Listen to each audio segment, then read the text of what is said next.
Laser beam machining or LBM. Let us start with the element of laser. It contains a lasing medium made of gas, liquid or solid. This is the lasing medium, and a pumping process. Pumping process is for the excitement of the electrons in the lasing medium, and a optical feedback element to amplify the produced laser, and we will get a laser beam. And this laser beam is used for machining purposes. In LBM, the thermal energy from the laser beam is used to remove the material from the metallic or non-metallic surfaces. In order to generate a large amount of heat, the laser is focused to a very small area on the work surface, and the focusing of the laser beam is done using a lens. And the focused beams heated and then melted the surface, and it is even vaporized to remove the material. It is the laser beam used is either continuous or pulsed light beams, and the continuous or long pulsed lasers are shown in this picture. And if you are using long pulsed lasers or continuous lasers, the heat affected zone will be more, and the surface debris also will be more.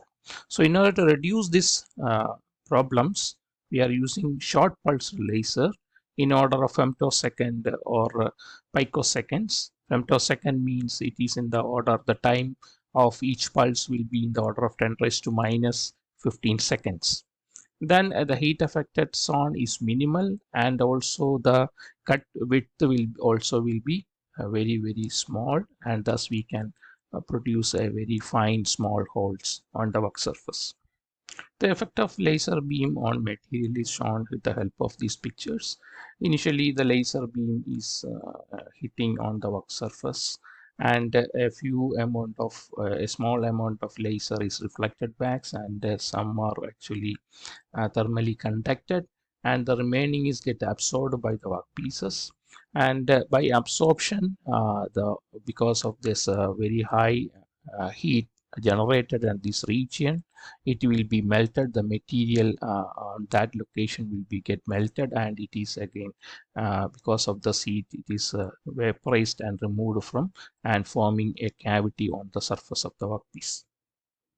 The material with lower reflectivity and lower thermal conductivity can be effectively machined using LBM process. In laser cutting, it starts from the drilling of a hole first, and then moving the beam along the line of cut. In this process, generally we are using a pressurized gas in order to increase the rate of the process.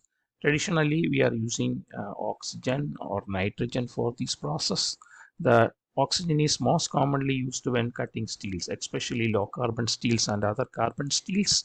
And by using the oxygen, it helps to oxidize the material, because for carbon steels, the oxidization temperature is below the melting temperature. So the oxygen helps to oxidize the material, and by the heat is generated due to this oxidization process, and it will help to improve the cutting operation, and also it helps to reduce the power requirement in the laser. While cutting stainless steel or aluminium, nitrogen is used as the gas, and the nitrogen provides a clean cut region, and also it is act as a shielding gas in light gauge materials to stop the burning process and allow the laser to vaporize the material.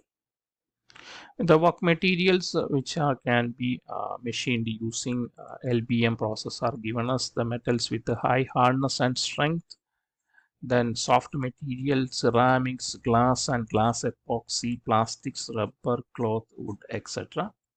And the parameters affecting the LBM processes are grouped as the work material. It is based on the work material. Then assist gases, just like oxygen or nitrogen. Then focusing lenses up to what extent the focused area is there, then the laser beam. The cutting depth obtained by LBM process is obtained by using this equation, that is T is the cutting depth is given by P by VD, where P is the laser beam power and V is the cutting velocity and D is the laser beam spot diameter. And from this equation we can see that the depth of cut is directly proportional to the laser beam power, but it is inversely proportional to the cutting velocity and the laser beam spot diameter. Thank you for watching.